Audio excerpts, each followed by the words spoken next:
एक और मैं सवाल आपसे पूछना चाहूँगा कि काफ़ी सारे कैंडिडेट ये जानना चाहते हैं, स्पेशली हमारे स्टूडेंट जो होते हैं राजस्थान साइड के, उनको ये लगता है कि यार सैलरी कितना मिलता है। हेलो एवरीवन, स्वागत है आप सभी का जेन्युइन क्लासेस में। सभी प्यारे विद्यार्थियों को नमस्कार। आज का जो ये सेशन है ये इंटरव्यू सेशन होने वाला है और आप सभी को पता है, काफ़ी बार आपने सुना होगा कि मैं चर्चा करता हूँ री लेवल के बारे में। और आज जो हम इंटरव्यू सेशन कर रहे हैं वो री लेवल सेलेक्टेड कैंडिडेट हैं जो अपने बारे में बताएंगे कि इनका जो सफ़र रहा री लेवल के साथ में, जिनको प्लेसमेंट रहा वो किस तरह से रहा, और पूरा जो अपना एक्सपीरियंस है वो हमारे साथ शेयर करेंगे, जिससे कि आपको भी पता लगेगा कि भाई री लेवल के साथ में जो भी टेस्ट आप देते हैं, एक स्किल टेस्ट देकर एक शानदार जॉब आप जो है प्राप्त कर सकते हैं। तो आइए स्टार्ट करते हैं। सबसे पहले आप एक अपना ब्रीफ में इंट्रोडक्शन दें, अपना नाम और अपने बारे में बताएं। जी, मेरा पूरा नाम है ज़ीशान अहमद खान। मैं कोलकाता से बिलोंग करता हूँ एंड आता हूँ मेरे अगर एजुकेशनल बैकग्राउंड में, तो मैंने प्योर साइंस से मैंने स्कूलिंग किया था, लाइक फिजिक्स केमिस्ट्री मैथ्स जैसा होता है। एंड उसके बाद मेरा स्ट्रीम हुआ था economics, maths and statistics. And मेरा ऑनर्स जो था वो इकोनॉमिक्स में था। तो ऐसे बहुत सवाल आते थे कि आपने साइंस से एक कॉमर्स या आर्ट्स के सब्जेक्ट में क्यों शिफ्ट किया, इकोनॉमिक्स जैसे सब्जेक्ट में। तो ये एक्चुअली ट्रू है नहीं। मेरा जो सब्जेक्ट था वो एक्चुअली साइंस सेंट्रिक था एंड मुझे जो डिग्री भी मिला वो bachelor of science honours degree मिला है। तो जी, बैचलर ऑफ साइंस में मिला है। एंड इसका और एक रीजन ये है क्योंकि मेरा जो पार्ट सब्जेक्ट्स है वो मैथमेटिक्स एंड स्टैटिस्टिक्स थे एंड मेरा मैथ्स का बैकग्राउंड भी बचपन से बहुत स्ट्रांग रहा है। तो मैंने 2018 में अपना ग्रेजुएशन कंप्लीट किया। 2020 में मैंने अपना पोस्ट ग्रेजुएशन मास्टर्स कंप्लीट किया, वो भी इकोनॉमिक्स में था। एंड उसके बाद तो पता ही है कि कैसे लॉकडाउन बीता हम लोग के लिए। तो उस वक्त मेरा पूरा जो जॉब का स्ट्रगल था वो मेरे से हुआ। री लेवल के बारे में आपको कैसे पता लगा कि री लेवल जो है फ्री टेस्ट होता है, यहाँ पर जॉब अपॉर्चुनिटीज हैं, तो री लेवल के बारे में आपको जानकारी कैसे मिली, किसके माध्यम से मिली? जी, री लेवल के बारे में मुझे जानकारी ऐसे वक्त पे मिली जहाँ पे मैंने कुछ सरकारी एग्जाम्स के प्रीलिम्स क्लियर कर चुके थे। ठीक है, मेरा एप्टीट्यूड बहुत स्ट्रांग बन चुका था। अब मास्टर्स के बाद मैंने 1 साल पूरा एप्टीट्यूड में, इंग्लिश में, रीजनिंग में, मैथ्स में पूरा दे चुका था। तो इस वक्त ऐसा हुआ था कि मेरा प्रीलिम्स क्लियर हो चुके थे बहुत सारे, मगर मेरे मेंस क्लियर नहीं कर पाए अनफॉर्चुनेटली। तो इस वक्त मैं काफी होपलेस हो चुका था। तो उस वक्त मुझे यूट्यूब में एड्स आने लगे री लेवल के। सो पहले ऐसे लगता था कि ऐसे बहुत सारे कंसल्टेंसी है, जॉब कंसल्टेंसी है जो ऐसे पैसे लेते हैं, टेस्ट लेते हैं, फिर जॉब देते हैं। तो पहले मुझे ऐसे ही कुछ लगा था। फिर जब मैंने बाद में सही से रिसर्च किया इसके बारे में, तो देखा कि no, they take the test for free of cost. And उसके बाद मैंने देखा कि और उसके बाद देखा कि जो जॉब भी मिल रहे हैं वो बहुत अच्छे अच्छे कंपनीज में मिल रहे हैं। सो फिर मैंने व्हाई नॉट ट्राई दिस, मैंने सोचा कि why not try this. And तो मतलब सबको ट्राई करना चाहिए क्योंकि फ्री टेस्ट है और एक टेस्ट देकर आप एक शानदार जॉब प्राप्त कर सकते हैं। क्योंकि जैसे कि अगर आप नॉर्मली किसी कंपनी में जाएंगे तो आपसे आपका रिज्यूम मांगा जाएगा, वर्क एक्सपीरियंस मांगा जाएगा, डिग्री मांगी जाएगी, लेकिन यहाँ पर ओनली अपना जो स्किल है उसके बेसिस पर आपको जॉब मिल रही है।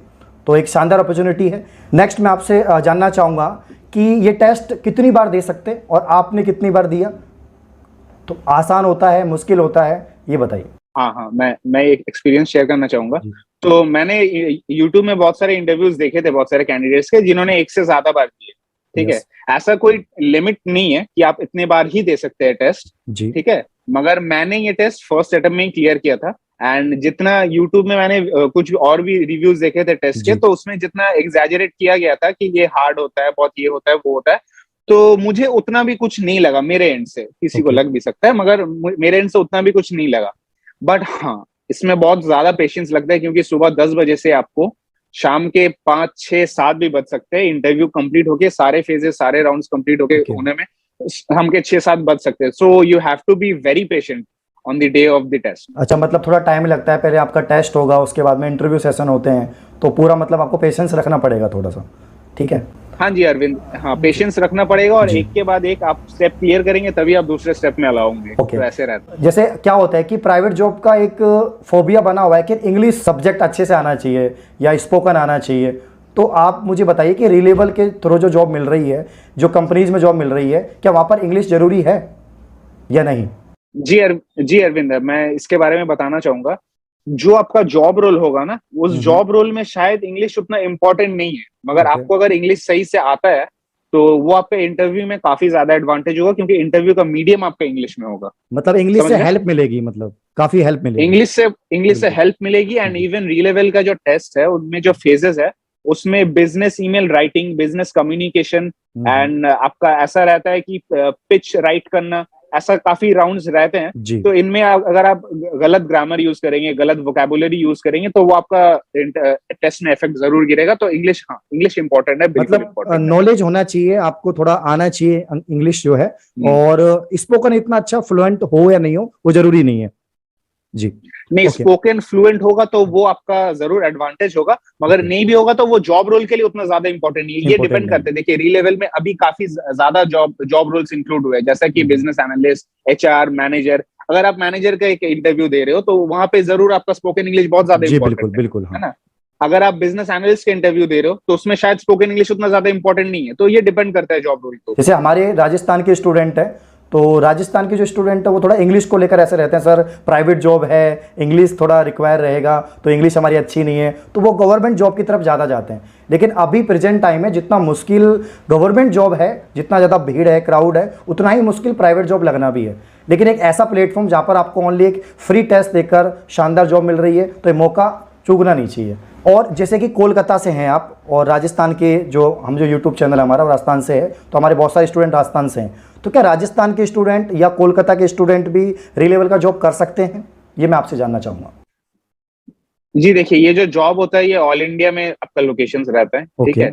तो आपको जो जॉब लगेगी, ऐसा कोई गारंटी नहीं है कि आपको कौन से स्टेट में लगेगी। शायद आपके स्टेट डिफर कर सकता है, जी बैंगलोर हो बिल्कुल। सकता है, जी हैदराबाद हो बिल्कुल। सकता है, ऐसा हो सकता है। हम्म। एंड री लेवल में ऐसा कोई बात नहीं है कि आप इंडिया के किसी से भी कोने में हो, आपके पास अगर लैपटॉप है, आपके पास गुड वाईफाई कनेक्शन है, आप जी। टेस्ट दे सकते हो एंड डेफिनेटली सिलेक्ट हो सकते हो। आपके लोकेशन में कोई बैरियर नहीं है। ओके। आप राजस्थान से, कोलकाता से हो, कोई बात नहीं है ऐसा। आप बता सकते हैं कि आप जब सेलेक्ट हुए तो कौन कौन सी कंपनी ने आपको जो है हायर किया, और थोड़ा बहुत बताएं कि क्या क्या रहता है, कौन कौन सी कंपनी है? जी, इसके बारे में मैं बताना चाहूंगा कि मैं जब सिलेक्ट हुआ था तो पहले 1000 मार्क्स का एग्जाम होता था, जी ठीक बिल्कुल। है? और उसमें 700 मार्क्स स्कोर करना पड़ता था। अगर मैंने 700 से एक भी ज्यादा मार्क्स स्कोर कर लिया तो मैं री लेवल का क्वालिफायर हूँ, अचीवर ओके। हूँ। तो ओके। उसके बाद री लेवल मुझे 6, 7, 8 कंपनी रेफर करते हैं एज पर माई चॉइस। मैं कैसे कंपनी में काम करना चाहता हूँ उसके बेसिस पे मुझे जॉब रेफर करते हैं। जी। तो मुझे 6, 7 कंपनी रेफर किया गया था, ठीक है? ओके। हाँ, और एक चीज मेंशन करना चाहता हूँ, मैंने जो कट ऑफ बोला था 700, वो अभी कम के 500 हो चुका है। तो अभी अच्छा, अभी कैंडिडेट्स के और लिए कम हो और भी चुका ज्यादा है। आसान हो अच्छा, चुका ये है। अच्छी और बात भी है। ज्यादा आसान हो चुका है। अगर आप सही। 500 से ज्यादा स्कोर करते हो तो आपको कंपनी का रेफरेंस मिलेगा एंड वो लोग मिलेगा। आपका 100% गारंटीड इंटरव्यू। हाँ, तो अब जैसे कि मैं अपना कौन कौन सी कंपनी मुझे सिलेक्ट किया था, मुझे जी 6 से हाँ। 7 कंपनी ने इंटरव्यू लिया था, ठीक ओके। है? एंड उनमें से 3 कंपनी में मैं सिलेक्ट हुआ था फाइनली। ओके। एंड 3 कंपनी में से जो 3 मुझे ऑफर मिले थे, उनमें से जो ऑफर मुझे बेस्ट लगा था, मैंने उस ऑफर को एक्सेप्ट किया था। वो कंपनी का नाम भी मैं बता रहा हूँ, वो कॉन्क्लो था, ठीक है? वो ओके। कंपनी का नाम। एक और मैं सवाल आपसे पूछना चाहूँगा कि काफ़ी सारे कैंडिडेट ये जानना चाहते हैं, स्पेशली हमारे स्टूडेंट जो होते हैं राजस्थान साइड के, उनको ये लगता है कि यार सैलरी कितना मिलता है। वैसे तो ये पूछना मतलब एक तरह से सैलरी पूछना किसी का थोड़ा वो नहीं है, लेकिन एक आप उसमें बता दीजिए कि भाई कितना, इतना तक हो जाएगा प्लेसमेंट आपका, जिससे कि बच्चे खुश हो जाएं कि वाह सर मज़ा आ गया, अब तो री लेवल का टेस्ट दे रही है। नहीं नहीं, बिल्कुल। मैं अपना जो सैलरी मुझे ऑफर किया गया था, हाईएस्ट सैलरी, मैं ओपनली बताना चाहता हूँ कि ताकि स्टूडेंट्स मोटिवेट हो, उनको जी क्लियर बिल्कुल, इमेज हाँ। मिले कि जी जो री लेवल क्या ऑफर कर रहा है एंड कैसे हम लोग री लेवल के थ्रू से एक अच्छा जॉब ग्रैब कर सकते हैं। ग्रैब कर सकते तो जितने भी मुझे ऑफर मिले थे, ठीक है, सबसे कम जो सैलरी जहां पे मुझे ऑफर किया गया था वो 4 LPA था, ठीक है? हैं। ओके। एंड जो ऑफर मैंने एक्सेप्ट किया था वहां पे मुझे सैलरी ऑफर किया गया था 6 LPA, ठीक है? सो कॉन्टलो का जी जो मैंने जॉब ऑफर एक्सेप्ट किया था उसमें मुझे 6 LPA का मिला था। एंड ऐसे आपके पास ऑप्शन रहेगा कि आपके पास 2-3 ऑफर है, आप चूज करो कि आपको कौन सा जॉब करना बिल्कुल है। कि ऐसा भाई नहीं कि जॉब आपको चूज आपको करेगी। जो बेस्ट लगता है कि जहां ज्यादा आपको जी, लग रहा है कि यार यहाँ ज्यादा मिल रहा है मुझे, तो आप उसको चूज कर लीजिए। ज्यादा मतलब मिल रहा है, आपको लोकेशन पसंद है, लोकेशन जॉब रोल पसंद पसंद है, है, उस जॉब रोल हिसाब से आप पसंद है। चूज करो। बिल्कुल बिल्कुल, बहुत अच्छे। तो जो लोग टेस्ट देना चाहते हैं, काफ़ी सारे स्टूडेंट हैं जो पूछते भी हैं, कॉल भी आते हैं मुझे, कमेंट भी आते हैं वीडियोस पे कि सर हमें टेस्ट देना है, तो उनके लिए कुछ टिप्स हो जाए। जी जी बिल्कुल। इसके लिए मैं टिप्स देना चाहूंगा। फर्स्ट ऑफ ऑल, देखिए most of the Indian student, मतलब मेरे भी मम्मी पापा चाहते थे कि मैं सरकारी जॉब करूं, एक स्टेबिलिटी मिले, ये मिले। बिल्कुल रहता है। तो हाँ, तो मास्टर्स के बाद मैंने फुल्ली एप्टीट्यूड में अपने काम किया। मेरा मैथ्स बैकग्राउंड भी अच्छा था, तो मैंने एप्टीट्यूड में फुल्ली काम किया, तो मेरा एप्टीट्यूड पार्ट काफी स्ट्रांग था। एंड आई बिलीव जो लोग सरकारी नौकरी के लिए प्रिपरेशन कर रहे हैं, हालांकि उनका कट ऑफ क्लियर नहीं हो रहा है, मगर जो कट ऑफ क्लियर करने में 2-3 मार्क्स भी पीछे रह रहे हैं या फिर 10 मार्क्स भी पीछे रह रहे हैं, उनका भी एप्टीट्यूड स्ट्रांग है। ऐसा नहीं उनको, हाँ जी, उनका भी एप्टीट्यूड स्ट्रांग है। ऐसा नहीं कि उनको वो कट ऑफ नहीं क्लियर कर पाए तो इसका उनका एप्टीट्यूड वीक है, उनका भी एप्टीट्यूड स्ट्रांग। एंड मैं ये कहना चाहता हूँ कि मैं भी कोई गवर्नमेंट जॉब क्लियर नहीं किया था, मगर ये जॉब मैंने फर्स्ट अटेम्प्ट में क्लियर किया, री-लेवल का एग्जाम दिया। वेरी गुड जी। तो मैं ये कहना चाहता हूँ कि आप एप्टीट्यूड को लेके बिल्कुल वरी मत कीजिए। आप अगर थोड़ा सा भी प्रिपेयर है एप्टीट्यूड लेके, इंग्लिश, रीजनिंग, मैथ को लेके, तो आप एप्टीट्यूड राउंड क्लियर कर जाएंगे। और नेक्स्ट जो चीज है, आपको इंग्लिश थोड़ा सही करना पड़ेगा, जैसा कि कैसे बिजनेस ईमेल राइट किया जाता है, कैसे आप किसी पोटेंशियल कस्टमर को अप्रोच करते हैं एक ईमेल राइट करके, है ना। ये चीज आपको थोड़ा सा सीखना पड़ेगा। मतलब बेसिक इंग्लिश तो आपको आना ही चाहिए कि भाई कैसे मेल करते हैं, सारी चीजें आपको आनी चाहिए। और वो आती भी है, अगर कोई प्राइवेट जॉब के लिए जा रहा है, जैसे कोई नॉर्मल कंपनी भी है, तो वो भी यही पूछती है कि भाई कुछ वर्ड आपसे पूछ लिए, है ना। तो वो इंग्लिश तो बेसिक तो आना ही चाहिए, कुल मिला की बात ये है। जी हाँ जी, मैं ये नहीं बताना चाहूंगा कि आपको अगर थोड़ी बहुत इंग्लिश आती है तो काम चल जाएगा, ये बोल के मैं भटकाना नहीं चाहूंगा किसी स्टूडेंट को। आपको वर्क करना, आपको नहीं आता वर्क करना पड़ेगा। ऐसा नहीं कि बहुत कुछ हाई फाई है, मगर आप वर्क करोगे तो जरूर होगा। इतना भी कुछ ये नहीं है। आप थोड़ा बहुत यूट्यूब से या फिर गूगल में कहीं से भी आप अगर ईमेल राइटिंग प्रोसीजर देख लेते हो 10-12 टाइप के, तो आप डेफिनेटली वो क्लियर कर दोगे, ठीक है।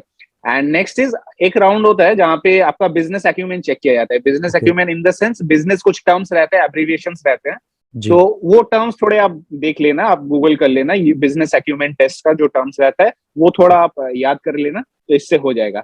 अब आता है कि नेक्स्ट स्टेप, फेज 1 के बारे में मैंने बात किया, जी बिल्कुल। अब आते हैं फेज 2 में। ये फेज 2 जो है, ये डिफरेंट डोमेन के जॉब्स के लिए फेज 2 डिफरेंट होता है। ओके, ठीक है। फेज 1 सेम रहता है, हर जो डोमेन आपने सेलेक्ट किया है उसी के रिगार्डिंग आपसे क्वेश्चंस पूछे जाएंगे। कुल मिला के बात ये है। जी, कुल मिला के बात ये है। जैसा कि मेरा बिजनेस डेवलपमेंट टेस्ट था, सेल्स का था, ठीक है। तो यहाँ पे क्या राउंड था, पहला बात तो मुझे एक सिचुएशन दिया गया था। ये फेज 2 में, फेज 1 मैंने क्लियर किया, इसके बाद फेज 2 में मैं जब गया तो मुझे 2 वीडियो राउंड थे। एक था इंटरव्यू और एक आपका था रिजेक्शन हैंडलिंग टाइप का राउंड था, ठीक है। पिच योर कॉन्फिडेंस, ऐसा टाइप का कुछ राउंड था। तो वहां पे मुझे एक सिचुएशन दिया गया था, एक प्रोडक्ट के बारे में एक्सप्लेन किया गया था। एंड जो सामने वाला बंदा था, तो वो मुझे एज अ पोटेंशियल कस्टमर मुझे अप्रोच कर रहा था। एंड मुझे उसको अपना पिच देना था, प्रोडक्ट का पिच देना था। एंड वो रिजेक्शन भी मुझे कर रहा था, एंड मुझे वो रिजेक्शन हैंडल भी करना था। तो इस तरीके से कॉन्फिडेंस चेक करना था। कॉन्फिडेंस वो लोग चेक करते हैं कि मैं एज अ सेल्स पर्सन कितना ज्यादा कॉन्फिडेंट हूँ, कितना प्रेजेंस ऑफ माइंड मेरा है, ये चेक करते हैं कि मैं वो काम कर पाऊंगा या नहीं कर पाऊंगा। तो वो चेक करते हैं कि आपका कॉन्फिडेंस कितना है, आप जिस प्रेजेंस ऑफ माइंड, बिल्कुल वो चीज चेक की जाती है।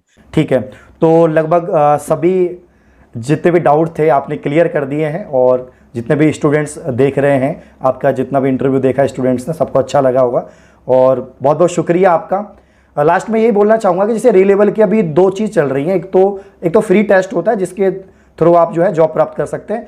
एक अभी जो है उन्होंने कोर्स भी स्टार्ट किया है कि अगर आपके अंदर वो स्किल नहीं है, जैसे आपको लैंग्वेज में कुछ दिक्कत है या कुछ आपके जैसे कि कोर्स के अंदर क्या होता है, सारी चीज़ आपको मिल जाएंगी, आपको सीखने को मिलेगा। पहले आप पढ़ लो, चीज़ों को समझ लो, और उसके बाद में आप जो है इसका टेस्ट दे सकते हैं, तो आपकी जॉब पक्की हो जाएगी। तो अगर आपको थोड़ा बहुत कुछ पता हो कि री लेवल का जो अभी कोर्स चल रहा है उसके बारे में आप बता पाएँ तो।